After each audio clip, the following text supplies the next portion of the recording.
Friday nights on VFM with Cosmic Girl and Seafood. All right, so welcome to another action-packed episode of Strange Encounters.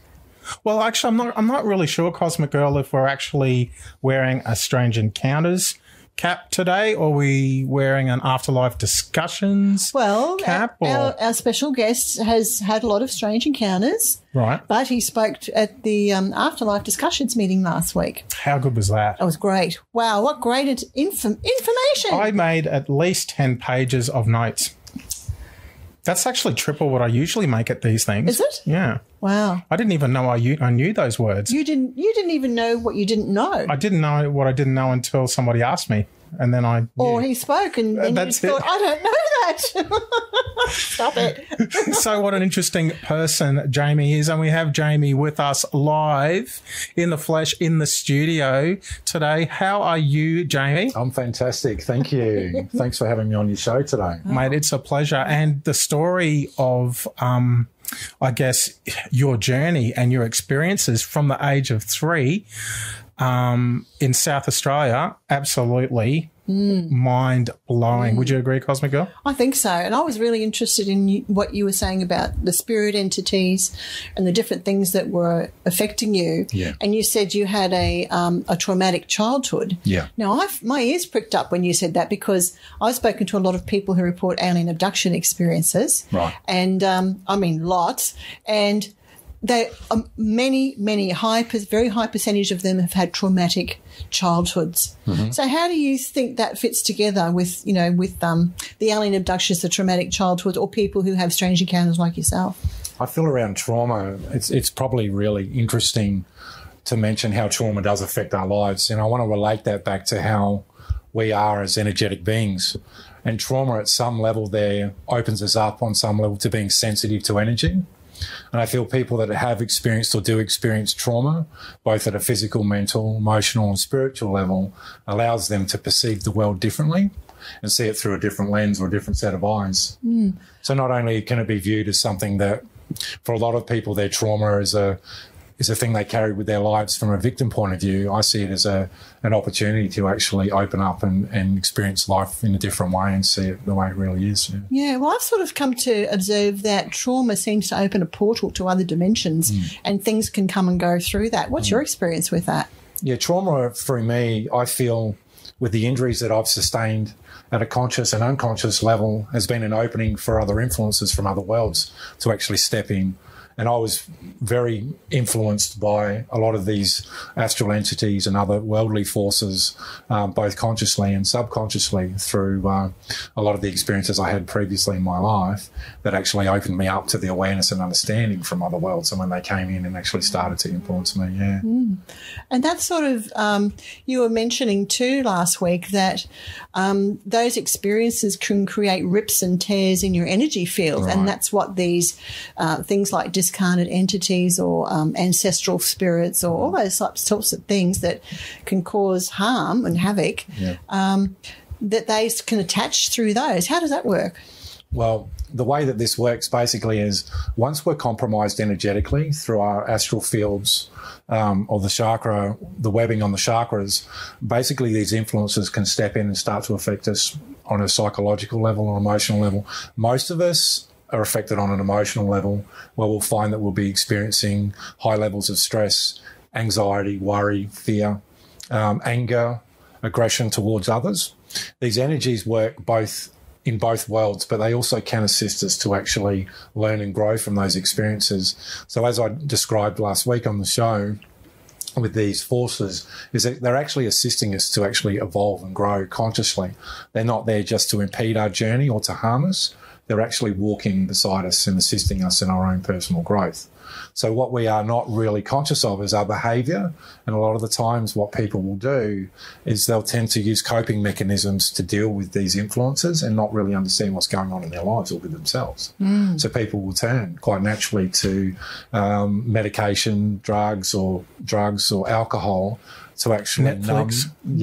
Netflix turned to Netflix. Do you know, that's probably one of the greatest things that you can use, actually. I find Netflix to be a really effective coping mechanism. I know, right? And so, yeah, a huge distraction from how you're actually thinking, you know, at that level. But Jamie, something that you said that really struck with me, and I don't know if I'll get this right in my head, but you said something along the lines of not everything that happens to us is of our own doing.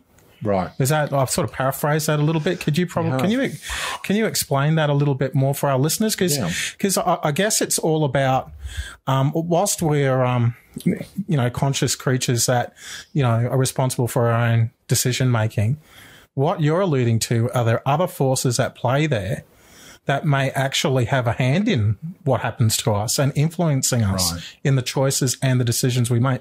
Is that correct? Absolutely. So from my perception, I believe that everything's by design. Before we incarnate, we actually have agreements in spirit. Contracts is the term that I use. And a lot of people's understanding that are aware of soul contracts, they actually play out in both worlds. And I do believe that with forces in spirit, they actually have their own contract and part of the design in spirit to be working with us or against us or for us. Really? For our own evolution as well. Well, don't you remember, wasn't it last week we talked about Close Encounters and the Jinn? Oh, that's right. The Jinn a couple of weeks ago was the Jinn. Similar to what Jamie's talking and about. And the contracts, yes, of course. Yes, and they can occur in family lines and they can create havoc. They can be beneficial or they can be harmful. And this is exactly what Jamie was referring to when he was talking about ancestral forces as well, when they were profiling some of the forces that may be at play in people's lives. So, can you tell us about some of those ancestral forces? How does that work? Sure. So, in my understanding with the ancestral forces, they actually come in on a karmic line and they come in through the generations that we step down through. And they work through the spiritual line energetically, and then they actually work down and step into the physical body as well. So these forces actually are at play at the DNA level and at the cellular level. So most people would be accustomed, if they're aware, to understanding that these forces are something that are external to the human being, but actually these energies can filter down and be a part and influence from the physical body itself and the vehicle itself.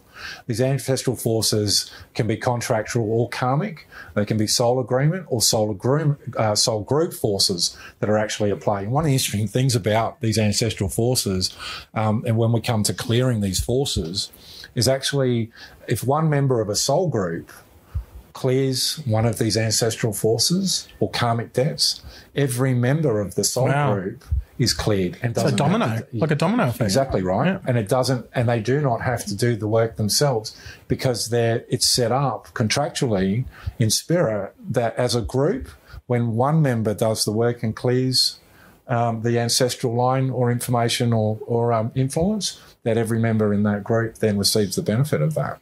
So a bit like in Indigenous practices where they pray to the ancestors for healing, and that healing can flow down that line. Is that what you're saying? Exactly. So it goes both ways. So it's my understanding, Cheryl, as we go in the present moment and we do the clearing work around, let's say the ancestral forces that are causing disruptions in our present life and how they relate to us emotionally or mentally or physically, spiritually, those four premises are really where we find where we are at and where those influences are at play. It's my understanding, though, Cheryl, that they actually go forward 7 generations and back 7 generations where we do the clearing work. So in my case, with the experiences that I've had through these ancestral forces and karmic influences through my father's line that have been stepped down, they were in play at the emotional level for me and a big part of it. And they were showing up through anger and jealousy and pride, for an example. One of the interesting things around this is I'm doing the clearing work and have just done the clearing work around these forces and removed them from my fields of energy, that now my sons will actually benefit from this. Yeah. So the lessons karmically and ancestrally will not be in play or influence them as severely as they have in my life. Yeah. That's really interesting, Jamie, because some years ago, another lifetime ago, I had a chronic illness for 10 years. And during my journey with that, I was seeing many different healers. And I went to see a very switched on naturopath, homeopath, and many other paths behind them.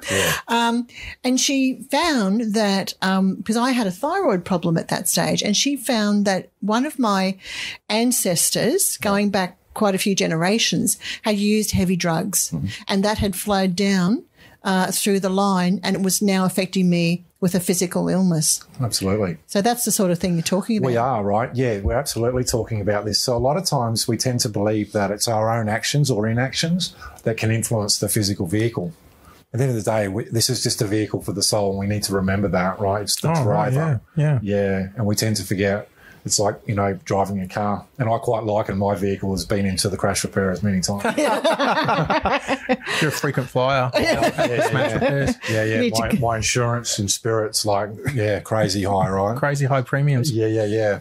So soul groups and family lines different? Yes, absolutely. So when we start looking at soul groups, it's my understanding that I'm sure many of the listeners have heard of the different systems and star beings and ETs, if we like to put them, how we have actually descended from these soul groups. And the soul groups relate back to these star systems. So it's my understanding that we actually have underlay and overtone influences at the soul level and the soul group level. And depending where we've spent a lot of our time learning and developing it as a soul is with the system that we actually have derived from. So I'll give you an example of me. So my overlay is Pleiadian and my undertone is Arcturian. So the majority of time before I incarnated here on the earth plane was spent in the Pleiades system developing. And the influences that have come down at the soul level for me and how I'm faceted in this lifetime is derivative of that Pleiadian influence and that learning at the soul. What's yours, Cosmic Girl? I don't What's your know. overtone and your undertone? I don't know. Because I'm lost here. Well, while you're getting lost and sorting yourself out, lost in space. I've got a question for you. Danger, Will Robinson, danger. But I've got a question for Jamie about now. How does this? You've spoken about alien abduction experiences because I know a lot of our listeners are very interested in the UFO subject, right? Alien abduction experiences and possibly implants, and these grey aliens that are often reported with the alien abduction experiences. How does that connect to spirit entities? Well, it's my understanding with the alien abductions and the spirit entities, they actually have a different agenda set up from spirit. And the relationship they have here on Earth, on the Earth plane, and the role that they're playing out here, and the entities, it's a vibrational experience for each being, and they have an agenda in terms of what their role they're playing out here, both in spirit and in relationship to us on the Earth plane. The alien abduction, in my understanding of that, is purely at the genetic level and how they're influencing us. I'm sure all of your listeners would be quite aware of how we have been modified genetically and switched off at the DNA level. And the strands of DNA, interestingly, when we start to look at the Aboriginals, for example, with the 46 and 2, and how we're coded through those light filaments, the aliens and the consciousness of the DNA and the influence that these beings actually have upon us is related to them karmically. It was explained to me one time how the Greys, for an example, and some of the other darker entities and beings that are at play here on the earth have realised that by interceding and meddling with our genetic makeup, that they've actually suspended or slowed down our ability to evolve from a third-dimensional platform into five-dimensional.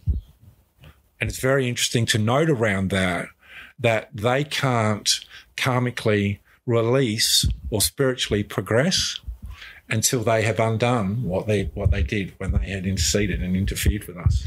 That's really interesting because a lot of the reports that I received, especially through the 90s, and we're talking hundreds and hundreds here, were of, and we spoke about this in one of the earlier programs, Sifu, where with alien abductions, sometimes females are taken on board a craft and they're given a sickly-looking child, almost you could describe it as a changeling, but it has human-alien mix of genes. You can see it by looking at the child, and they're quite sickly. So the aliens put these young hybrids to the breasts of the women, thinking that that's going to make them better, basically. But a lot of the times they're reported as being like children that are, well, they don't say soulless, but almost like that, that there's something so missing. So and some people have said it's because of these extraterrestrials, the greys, whatever you want to call them, have done so much damage in their own genetic lines that they can no longer reproduce. So they're using the human DNA to create these hybrids. Yes, and that is highly suggestive that that's actually what's occurring. So not only on the physical level, for these greys and these alien beings, that they can no longer sustain or progress in that physical form. But what I find for doing that, the implications at the soul level, because I do believe that each one of these beings and where they have derived from originally from their point of initiation, is that they're always looking to evolve as well.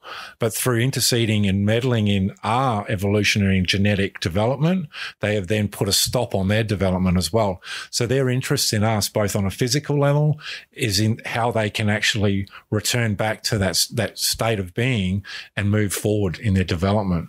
So what they're doing through the DNA is actually trying to recode that back into theirs so they can move forward, sustain their life and actually continue to evolve. So, but they've done that and they've made errors, grave errors. And I do feel that what you see on the planet today with these lower beings they are influencing us, and they do attribute these to the archontic forces, which is really interesting. So what they've found is that they can't sustain in their worlds. And so they've come to our world to actually repopulate and create a new system for their evolution in a lower vibration. And they're using our physical vehicles and our DNA and the coded information in that to actually help them progress and support them. So that's why we're being influenced tremendously on the planet. And you can see how that's all unfolding in 3D, right? Sifu's looking a bit gobsmacked there. Oh, look, I've heard a few different perspectives, I guess, in my day, but I've never had it quite put to me like that. So this is pretty much a first for me. Probably not for you, but just Jamie's take on that whole extraterrestrial soul progression thing is something that I haven't heard of before. Have you heard of that before? Something similar. Similar to it? Yeah. There is some of that in the literature, and I've heard quite a few people talking about that. But I wanted to go back to planet Earth because I wanted to ask you, Jamie, about these Aboriginal spirits. Because I've had some, let's just say, interactions with an Aboriginal spirit here, because it's very Aboriginal around where I live. Right. You were saying how that some of those Aboriginal spirits who'd had trauma, or Aboriginals when they were alive, I guess, they'd had trauma, I'm guessing, when white man came here, you can correct me, and that these spirits have not moved on into the light after they've died, or these beings, and they've become these spirits that hang around and cause people problems. Tell us about that. Yeah. Well, it's been my experience at where I lived in Kowtow in South Australia for quite a number of years, that the Aboriginal spirits there and their relationship to Mother Earth was very sacred. And when white man moved in and actually started establishing and settling the land, that there was no permission given. They actually just took over the land, and quite unfortunately committed a lot of genocide towards the Aboriginal people and cultures. As we all know, that the Aboriginal belief systems and culture and spirit is highly sacred. So when those spirits passed over, they chose to remain as guardians of the land and protectors of the land. What we've found, or what I've found in my experience, is that some of these Aboriginal spirits then became dark influences over the land and over the people that resided there, which then started to meddle and interfere in people's lives and create problems because of the lack of respect and permission that they did not have to actually dwell there from the elders. So what I've found in my experience with where I was living was that these spirits were actually placing curses on the people that were living there, myself included, actually. And we've just gone through a process with a friend of mine and my mother, who actually still live there, in removal of these curses from their own energetic fields that were playing a huge part in influencing them in a very negative way. It was explained to me too, part of reinstituting the energy and the honour for the land was setting up and creating crystal grids, interesting enough, for Mother Earth and her energy, but also to appease the spirits as well, to show that there's been an agreement being made between people living there and the Aboriginal spirits that were still presiding over the land and as protectors, that there was an agreement and an honour and a healing, if you like, that was taking place there. So some of these spirits have chosen to do that in terms of their curses and the influences they've had on the people there. And you would say that you're liking them to be pretty upset and angry with the people that are living there. Yeah. Yeah. I want to go back to your childhood. Yeah. And you mentioned your first experiences with spirit at the age of 3. Yeah. And the other thing that really intrigued me was when you were talking about, like in your maternal line, your mother and your grandmother, if I'm correct. Right. And a certain tool they were playing with? Yeah. Oh, the certain tool. It's interesting. So I'm sure many of the listeners out there have... because this has been really topical, hasn't it, Cosmic Girl? Well, as I was just being over informed, the right? last couple of weeks. Oh, my goodness. Yeah, Yes. so as I've been informed that many of the listeners out there have been quite intrigued about the use of the Ouija. Yeah. Was this in Woomera at the time? This was in Woomera at the time. Yeah. And right Which is a spooky place. Oh, yeah. As it is. As it is, right. And interesting enough, through the 70s, the psychic phenomena in that town at the 70s was phenomenal. And this was a town that housed about 7,000 people in a 6K radius at its peak. And people went to work and they've come home, and the lifestyle there was work and drink and party and play with spirit. And so there was a lot of people interested in the occult life and using the Ouija. And you heard of that before? No, I haven't heard of that. No. So the paranormal activity there was quite high. So, and that's where some of the Aboriginal influences, I believe too, that had probably influenced my mother, had stepped in and influenced my mother, had originated there through her experiences with the Ouija and my grandmother's experiences. But personally for me at 3, I feel that those energies and those entities were certainly invited to step closer to me at the age of 3 through the work and the experiences that my grandmother and my mother were doing with the Ouija and other occult practices as well. And they certainly stepped in and were having a good look at me and starting to have an influence on my life from that age as well. Yeah. Would you say that you've always had that ability to see and hear spirit? I believe I have from a young age, yeah. I find it really interesting that you can remember. I can't remember anything. Can you? I can remember when I was 2 and I was living on a cattle station. What about you, Bazza? Can you remember that far back, mate? I can remember getting my nappy change on the dining room table, and my cousin and my uncle and his wife came in to see the new baby. So I might have been only a week or so old. I can remember that. Mate, I don't. I find it hard to believe that you ever really needed to have anyone else change your nappy. I reckon you would have been good to go from the get-go. Well, I was born. How did you get it?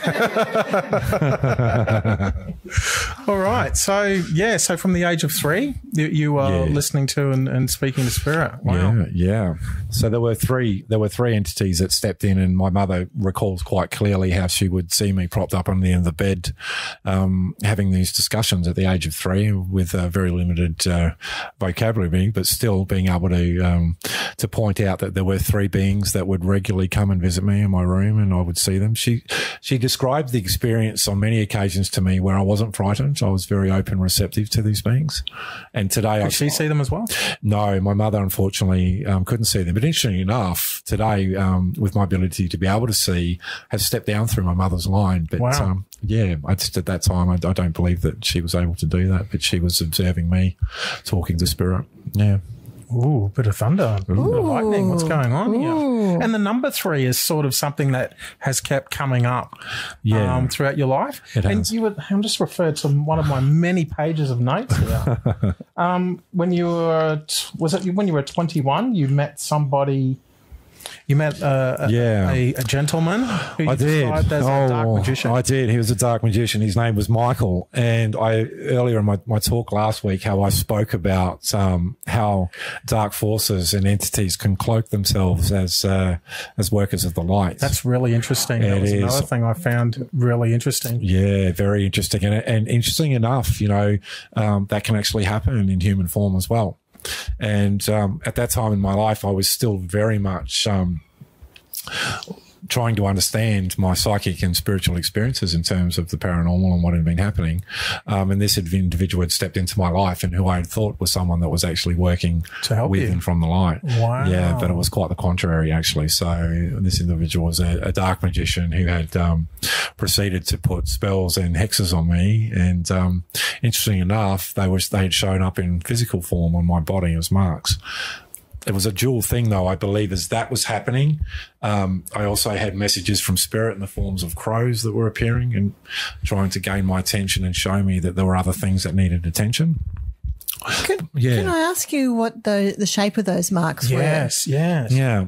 So they were elongated shapes. So they were oval in shape, and they were about half the thickness size of a pen, and they were in the shape of an L. An L? An L shape, yeah. So one on top of the other with another elongated shape off to the side.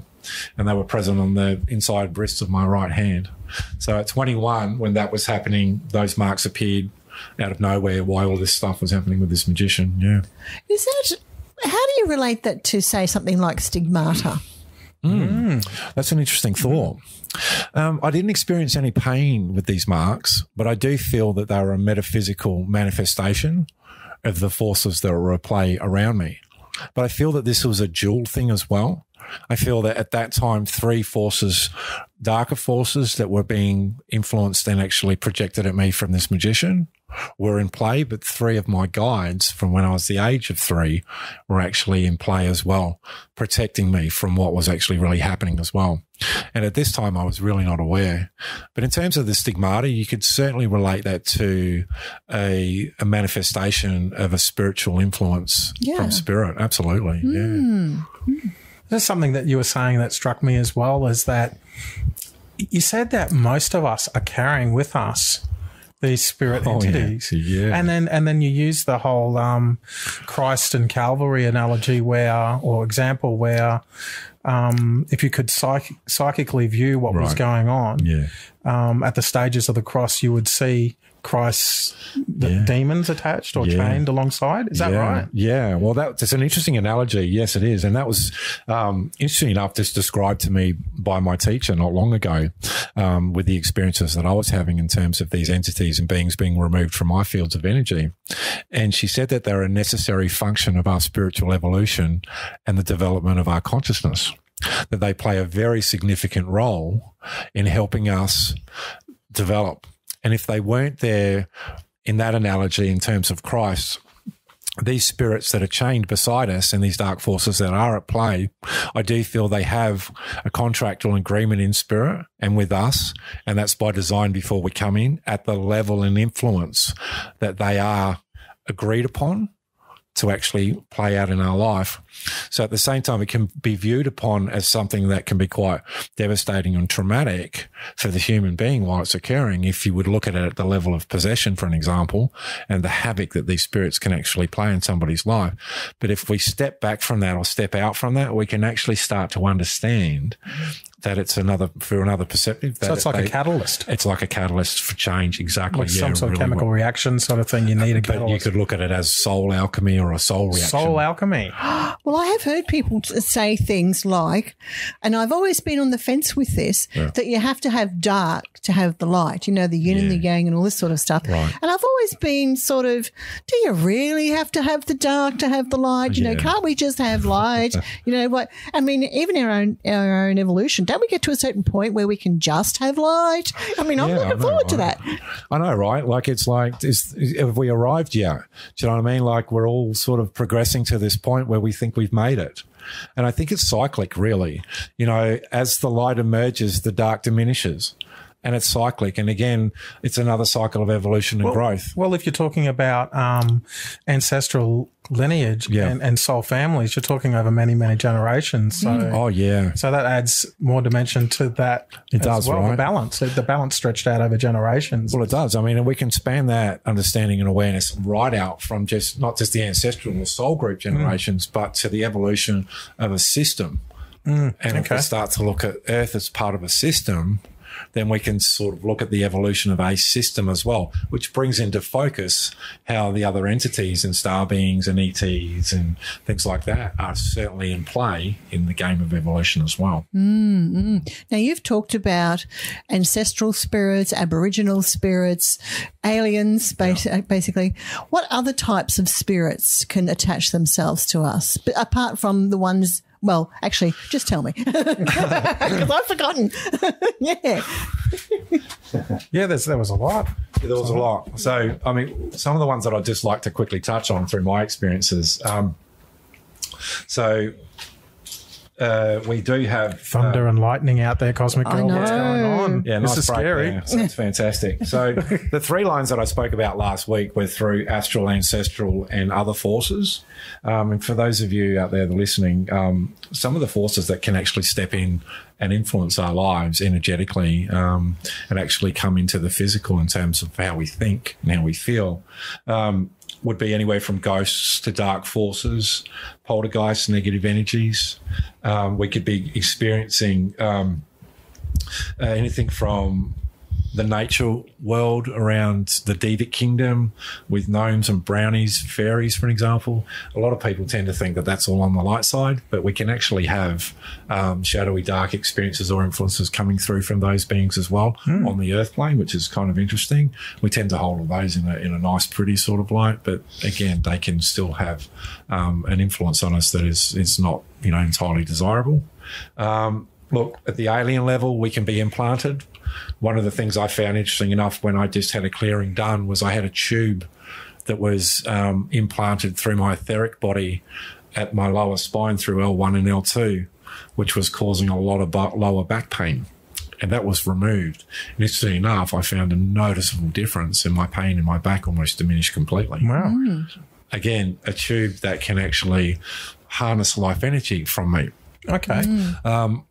A friend of mine that, again, has just had the experience of a clearing happening, actually had streams of light that had attached to his solar plexus, and he was being drained of life force energy by these forces from his solar plexus. And that was why he felt the way he did, like his life, he just couldn't move forward anymore and was so completely drained. Look, we can have alien implants in the devices that they place into us. The past life spears, daggers and knives, from curses and spells that have been spoken and directed at us from past lives. That's really interesting. That was another thing that pricked my attention when you spoke about curses and what an actual curse we could take an actual curse to mean. Can you just quickly go through? Because there was some stuff that you were saying that you go, yeah, I think I do that at least 6 times a day. Not on purpose, surely. Well, no, but just some of the language that you said and some of the intent behind the language. And I think really we underestimate the power of what we say and the emotive content of it. We do, absolutely, yeah. I think most spiritual traditions talk about the power of the spoken word and how you have to watch what's coming out of your mouth because it's in your mind first, isn't it? And then it comes out of your mouth. And it's like we're creators too. We create things too. We do, right? And that's one of the interesting things that I find here, just before I'll, give you some information on curses, but we come in threefold. The 3 is so crucial, through Christ, the Our Father and the Trinity, Son and the Holy Spirit. But again, this threefold aspect of how we create, we experience, and we either heal and integrate forms the progression and the evolution of us as an individual and as a whole. And we can step that out from the smallest macrocosm right out micro to the macrocosm. It's interesting. It's 3. The number 3 is so significant in beginning, creating and completing. As we are experiencing, we are creating and we are healing, and they tend to all fold back in on each other, and they don't have one fixed point where they begin and end. So it's interesting from that level. But as we do speak, like it's said through many philosophies and spiritual traditions and through the masters, that if we have nothing good to say nothing. Yes, I agree with that. Yeah, it's really interesting. So a curse, for an example, can be something that's directed at somebody to cause them harm. And it can be a spoken word through an emotion of anger or jealousy that is actually projected at someone verbally, but it carries an energy that can actually cause a disruption in how they feel. Okay, Jamie, I'm just going to throw a spanner in the works here, just in terms of technology then. How the hell does social media work then? Because all we talk about social media, online trolling, all that sort of stuff. That's interesting. Is that energy magnified? Yeah, well, it possibly through technology? It could be, quite possibly. It was suggested to me through a psychic who actually looked at me while I was under duress from a lot of forces spiritually that were quite negative, that some of these forces can actually travel through electromagnetic fields. Which are generated by high power lines. So you're just sort of in my head, because that was the next thing. I've actually got it right here. I know, right? High voltage power lines, underlined. Talk to you about. That must be my psychic, right? I think you just could see what I was writing. I kind of saw I had a peek over the camera.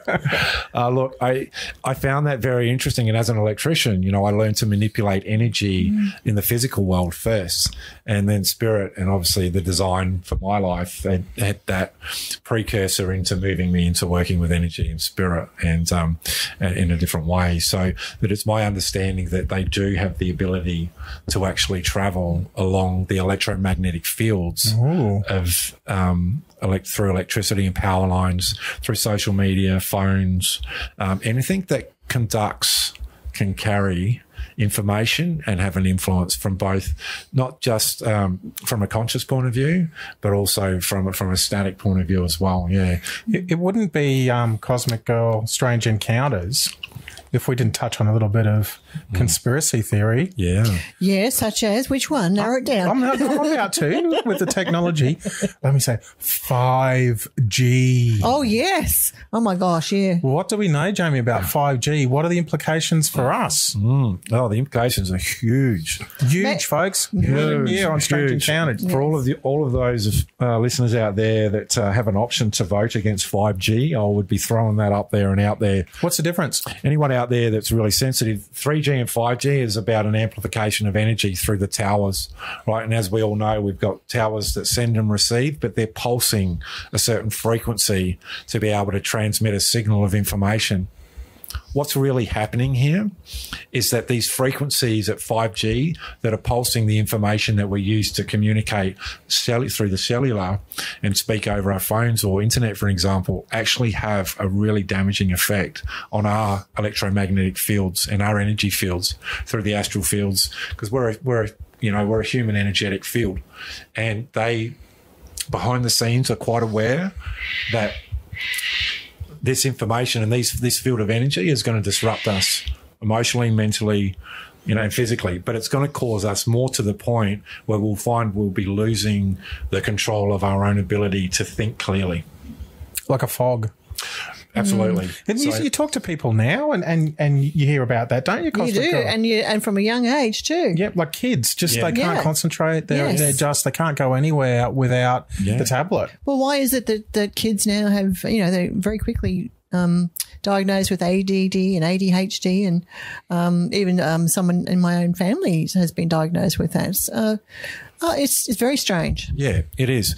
I would liken that to a couple of things, really, with the ADHD, and we could even sort of step that back to how we've been genetically modified and influenced from some of the alien races. Yes. I do feel that has a very close link in there as well, but I do feel that's around some of the foods and the toxins that we're putting that relate to that as well. But if we're looking at it from that perspective with the agenda for the dark forces and spirit and the beings that actually have a role on the planet, to not allow us to evolve and grow consciously. They are communicating and emitting frequencies of energy through our communication technology. And 5G is the next step into being able to control and influence us at that conscious level. They do not want us to evolve consciously.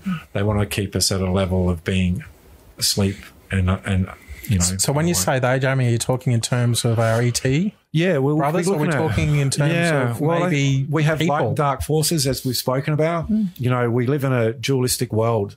Part of vibrating in three-dimensional level is that we're polarized. Okay, so we have to have one without the other. We need a point of reference, really. So, and the yin yang's a good example of that. Again, there's an agenda, and if any of you out there that are listening, the forces that are behind this, that are driving us from the top levels of our government, it's called the archontic forces. And these, where does that word come from? Have you heard of that before? Did you say archontic? Archontic forces. No, I haven't heard of archontic. Sounds painful. Is that a course, like 2 or 3 courses of antibiotics? You reckon clear that up, Barry? Oh, dear. Sorry, mate. So it's interesting, and it's only a word that I had just come across recently as I was reading some of David Icke's work. Oh. He's a great ambassador, but he uses that terminology in terms of archontic. But I liken it to a collaboration or a collection of entities and beings that are here to harness the energy from the planet and harness the energy from human beings. And they're there to suspend or withhold our evolution by manipulation of our consciousness and our DNA. So these forces actually want to be able to institute a new paradigm and keep us on the three-dimensional level on the earth plane. Right. Yeah. And they're using technology as a means to do that. And you can see what's going on. And the people who are, so you're really saying these forces are working through people who are creating this technology. I am, right? And they're doing it very, they're very clever. So it's illusory. So what everyone seems to be the norm is actually, the thing that is actually causing us the most impediment. It's not normal. It's not normal. It's just a construction. It's a big construction. Yeah, absolutely. Okay, like I've got so much here, and I know we've only got. I'm going to have you back, Jamie. Absolutely, Absolutely. I have to get you back onto radio, and there's so much I'd like to just get into that head of yours. But there's stuff here that just, I guess, that we're talking about. Again, that quote of yours, which I actually found, not everything you feel is yours. And you were saying, and when you addressed our group, it was like you guys would know someone in your life right now that has these extreme emotional reactions. And you think, hang on a second, how does that work? It's so not them, but then it is them, and it's happening. And then even when you talk to them about it, they say, I don't know what came over me. This is not usually me. And it's like it's almost implanted, into their psychology or into their behavior. Look, can you expand on that a little bit more? Yeah, sure. I'd love to. Look, I'll give you a brief example of sort of what's happened with someone that was close to me. In terms of the emotion of anger, and how she had extreme outbursts of anger and really irrational thinking and behavior and verbal. Do they see it when it happens? Yeah, well, this person actually had kept it to herself as she was driving in a car. She found the perfect opportunity to let all this emotion out in this quite unusual level of verbal anger and expression, and which was really out of the norm for this person, which was highly alarming for me. And as I started to look into this further, I found that she had multiple influences, astrally, ancestrally, and other forces and other worldly influences that were at play in her energetic fields and through her chakras. She had been compromised energetically through addiction with alcohol and drugs, eating disorders, which had allowed these forces to actually come in and cause these disruptions and problems. Yeah. So when you talk about things like demonic possession, stuff that we've grown up with in Hollywood lore, this sounds a lot more complex than just that. There's so many different ways that spirit or different types of spirit for a start that can attach, and they can all be working. Are they working in sync? This is the thing. Are they working in sync? That's a great question. There's so many different entities that you've described. I mean, does the coach, get in the change room with them and develop a game plan and go, all right, I want the poltergeist to do this. I know, right? I want the ancestral guys, but you got the history here. You've got to do, you know what I mean? Yeah. I'll kind of liken it to being in the change rooms, right? That's they got the game plan happening. Half time, we're losing here. I know, right? Yeah, we've got to kick a few goals together. We've got to kick a few goals here. That's it, yeah. Yeah. It's interesting that you bring that up. And as a point of interest with this, I feel that every influence has its own consciousness and its own agenda, but it can work in tandem with other forces. Ooh. So they're ganging up on us, mate. Well, quite possibly. But I feel it's a vibrational thing. So what we need to understand is that if the vibrational match doesn't sync, the force can't influence. Yeah. It's like that. A bit like fishing. If you don't have the right bait, you won't get the fish. Yeah. And interesting enough, we tend to think about things in life as like the old saying is opposites attract, you know what I mean? Like, but in this case, it's like attracts. So if you were to think about two magnets, the plus, they click together. It's a vibrational match. So the way that I understand it in spirit, if you lower your vibration enough through the negative emotions, the thoughts that we've spoken about with curses, the psychic protection, or the psychic attacks, you're lowering your vibration enough to that frequency of where these beings or influences on those lines could step in at that vibrational level, they're in. And that could happen like through trauma, loss, grief, that sort of thing as well. Some of the biggest influences that we can find are through trauma and grief that actually cause rips and tears and holes in our auric field, in our etheric body, and in the webbing, the protective webbing on our chakras, which most people aren't really aware of, and the function of that is so crucial. And when when we have experiences and parts of our soul fragment, which the shamans talk about, then having to do a soul retrieval to bring those missing parts back and reconglomerate, I guess. Reintegrate those soul fragments. That's right. So you do soul recovery. And that's actually what does happen. You know, if we are overrun by these forces enough, we do fragment at that level, and then we're lost. That part of our soul is lost. So we need to then come in through the incarnation process, through setting it up by design, and through at the DNA level, to be able to then go through a process of learning and recovering that through our experiences.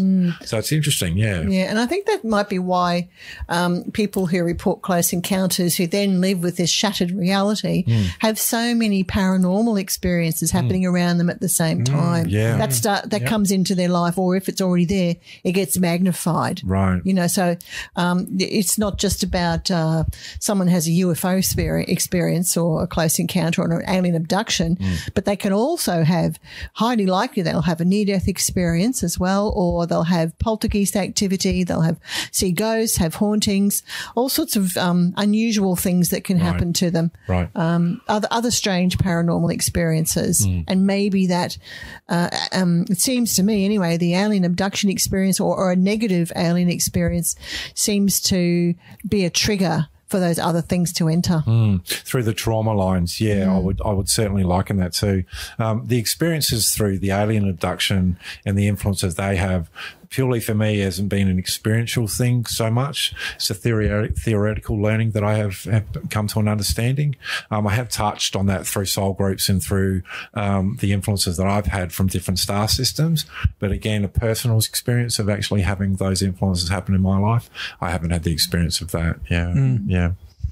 Wow. I've just got so many questions here to ask you, Joe, but I've got to really settle. I guess it's a show. It's a finite show. I know. I've got to get you back. There's just so much stuff here that I really want to get into. Just even like different types of karmic penalty. Like I could do a whole show on that. Yeah. I mean, that was amazing. But I guess for our listeners here, and they might identify with what you're saying, it might be actually happening to them or to a loved one or someone that they've tried to connect with. Right.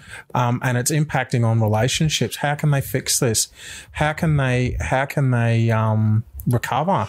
How can they get rid of or get these entities and get rid of these attachments? That's a great question. And for most of us, we really are not aware of what we need to do. What I can tell the listeners here in my example is that I am very fortunate to have someone who's learned under a master that has learned these techniques in terms of working with higher beings and realms with the angelic kingdom and spirit beings that are there to assist us in the removal and recovery, integration and healing that these beings, actually the lower beings and entities that have there. And part of the role that they play is teaching us how to heal and how to treat other people. So in the instance with me, I've gone through a process with my teacher in terms of using the angelic kingdom and a very specific sequence of invocations and commands to remove these beings from my fields of energy. And upon agreement with these forces, they were actually able to be removed and returned to the light. They were ready to go, and they were instructed and commanded. And is the effect on the subject immediate? Do you feel an immediate benefit? Absolutely. Yeah, emotionally and mentally for me, after I'd had the clearings done, I felt an immediate shift of energy. I felt lighter, more focused, the clarity. I almost felt like my energy, part of my energy, and at that deepest level of me had been recovered and returned to me. Wow. Yeah. Yeah, it was amazing. It was a really powerful experience. No longer do I have the emotional disruptions that I was having before from these forces, from just out of nowhere. I would be fine, and then all of a sudden I would have this energy that would step in and just create such an imbalance and discomfort in the way I was feeling, yeah. So I guess just to wind up, but I just want to know, how would you describe yourself now? Oh, how do you just on your journey? How would you describe yourself now? Thank you for asking. It's interesting. I would certainly describe myself from someone who's moved out of an experience of the dark night and working and that's not Batman, is it? Certainly not. You know what I mean? Like, sometimes I wish I had a cape, right? But look, doesn't everyone? I would liken myself to someone who's working for the light, an ambassador of spirit, and someone who serves spirit. I would certainly liken myself to an adept and a student of metaphysics, and someone who's really interested in helping people open up to who they really are and what is happening here around them and on the planet as well. So, in sum it up, mate, shortly, you know, someone that shows the way. Right. Yeah, awesome. I like for people to gaze upon and are you feeling anything from the team at Strange Encounters at the moment? I'm sitting here just buzzing with you guys. The energy's been amazing. You hear that, folks? We make people buzz. Yeah. Oh, it's a phone. Sorry. I got struck by lightning too. Yeah. That happened to you 3 times, didn't it, Basil? Against all odds. No, that's amazing. That's fantastic. And look, listeners, if you want to get in contact with Jamie or his master at any stage, if you feel that there's definitely some stuff here that you relate to and stuff that you can use in your life to perhaps put the pieces back together. Yeah. And get some answers to some pretty, I guess what's the term I'm trying to use, these questions. I have no clue what's going on in your mind. Neither do I. Maybe I need a bit of parts integration. I think you might. Something missing. Yeah. You were going to ask. There's something missing from Sifu's mind, Jamie. How long have you got, Sifu? Yeah. Well, we can certainly take a psychic look at that for you. Yeah. Oh, you haven't got my permission. So. It's by invitation only. Oh, that's right. Thank you very much for your time, sir. It's been an absolute pleasure. We're definitely going to get you back on our show. And I think the Afterlife discussions people. Yep, absolutely. At the Body Light Centre, we'll be more than happy to have you back. They were chomping at the bit here. Right. I know. They were great. People loved everything that you were talking about because it's so relevant, and it gave them a different perspective of how they see the world, how they see their lives, and how they see the interactions with what goes on around them. Yeah, absolutely. And I think at the end of the day, when we start to understand and perceive the world through the eyes of energy and how energy can be focused and directed consciously, and that crosses from both the physical world into the spiritual world, we really do start to have a look through a different set of lenses and being able to see how things are really working in our lives and what's happening to us. So it just gives us more power. Yeah, absolutely. So workshops on the cards? Yeah, for workshops. Salisbury Spiritual Church in June. Right. Whereabouts in Salisbury is that? 183B, I believe, Lillian Avenue, in Salisbury. It's a great a real eclectic bunch there. Yeah, there is. There's quite a mix of individuals there that bring their own unique gifts and talents to the circle. Do you think it'd be a Sifu friendly environment if I decide to pop down there one afternoon? Absolutely, be absolutely friendly. Yeah, can you meditate, Sifu? Underwater, mate. Right. Yeah. Oh, jeez. So I'll bring a really big fish bowl. Shove your head in it. I was going to say snorkel, but we're good. know. Thank you very much for your time. It's been an absolute No pleasure. problem. Thank you so much. Friday nights on Bay FM with Cosmic Girl and Seafood.